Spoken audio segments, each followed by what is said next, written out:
你是不是那种经常熬到眼皮打架，还依依不舍地爬上床的人？还是那种上床后熬到最后，手机还舍不得放下的人？或者是那种总觉得在睡觉前还有一堆事儿没做完他做不完呢，心里就不踏实，对吧？不甘心就这么去休息呢？你是不是也想过给自己多留一点独处的时间，哪怕是通过熬夜、独处，甚至微微的来点小酒，来找找那个真正的自己呢？如果你也有这样的困扰，那这期视频咱们就好好聊聊这个事儿，看看能不能给你带来点启发。大家好，我是大明，今天我想与大家共同探讨一个话题，那就是熬夜。对于许多朋友来说熬夜并不陌生，夜晚的寂静空间仿佛有着一种特殊的吸引力，让我们在其中感到无比的舒畅和平静，对不对通常在这个时候我们能够抛开白天的这种纷扰，沉浸在自己喜欢的事情当中，享受难得的宁静和自由。然而正是这样的体验，让我们在不知不觉中呢，陷入了晚睡的这个循环。夜深了，明明知道应该去休息，我们总是找的各种各样的理由来推迟入睡的时间，或者是因为工作还没有完成，或者是因为在想多看一集电视剧，就像什么长相思繁花大江大河，不过大江大河后面就有点拖尾了，是吧？或许仅仅是因为不想结束这个美好的夜晚的时光吧。这种现象现在是越来越普遍，但熬夜的背后隐藏的问题让我觉得有些地方是可以去深思的。我们为什么会选择熬夜？是因为白天的忙碌让我们无暇顾及自己的感受和需求，只能在夜晚寻找片刻的宁静和满足吗？还是因为我们过于依赖夜晚的自由时光，以至于无法割舍呢？我们可能是因为白天忙于工作、学习、家庭，忽略了内心的感受和需求，导致了一种无形的疲惫的一个累积。也可能是因为一天下来觉得没有做成什么有意义的事情，内心缺乏一种成就感和满足感。又或者我们沉迷于夜晚的宁静和自由，通过牺牲睡眠时间来换取片刻的自我空间。但不管是哪种原因长期下来，这种不健康的作息习惯呢，会对我们的身心健康造成不小的影响。不想入睡的原因通常有4个。首先呢，白天没有充分的关注自己的感受，导致内心积累了很多的疲惫。还有呢，白天所做的事情呢，没有带来成就感，内心缺乏满足。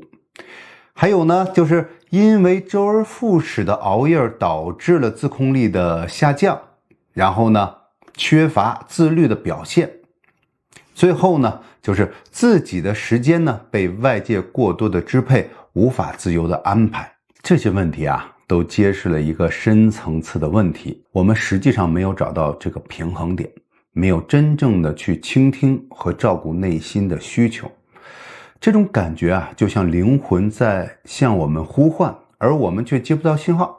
长期下来，不仅会影响睡眠，还可能会影响身体健康，这个是肯定的呀。有时候我们是不是头脑里想的有点太多了，太复杂，反而忽略了心灵最基本的感受呢？比如累了，就是累了，不需要找什么借口；开心了就是开心了，也不需要压抑自己。但是在现在社会中，有些人往往过于在意外界的评价和目标的达成，而忽略了自己内心的真实感受。你对自己的忽视，你的内心当然会产生一种亏欠感了。于是呢，你就试图拿什么来补偿呢？只能以独处的这种形式，通过牺牲睡眠时间来争取弥补这种亏欠感，以达到这种平衡。那大明我作为一个曾经不爱睡觉，但现在正在努力调整我的作息习惯的人来说我想分享3种方法，希望能够共勉，守护好我们的身心，学会真正的爱自己。第一，学会倾听自己的感受。如果白天发生了什么不愉快的事情啊，或者你有什么不开心的感受，重要的是要及时给自己反馈。比如当你感到委屈的时候啊，除了可以和别人解释或争执来为自己讨回公道外呢，也要告诉自己，我知道我现在有点委屈，我已经注意到了，这种感受呢，我觉得别人误解我了，我希望别人在乎我，正确对待我。切记啊，刚才我说的这些话是你自己对自己说的。倾听自己是白天就应该去练习的事情，这样呢，你就不会觉得自己被忽视了。这样呢，自己重视自己是拥有一个好睡眠的前提。第二，重视日常的小成就，不要只盯着远大的目标，而忽视了日常生活中的小进步。当你完成一个小任务，学到一个新知识，帮助了他人，分享了爱心，这些都值得你为你骄傲。我愿意把每一天的积累形成一个小小的目标和小成就，就像积分像的。当你在白天积累了足够的正能量，晚上自然会感觉到有充足的这种满足和一种安宁。之前的视频中啊，就提到过为什么很多人在寻找人生的意义，因为生命的意义才是你的内驱力。如果你不重视这些意义呢，就很难获得身心的满足。当付出很多却没有得到自我满足的时候呢，就会产生巨大的亏欠感。这种亏欠感会侵蚀睡眠以获得补偿。所以世界上最远的距离就是想到到做到的距离。当你每天都有积累完成这种小目标，这样心则安，这种亏欠感啊就会去消失，它不会积累。但是呢，我们这里肯定要加一个但是，人这一生啊是短暂的，总要有些动机为之去努力和拼搏的呀。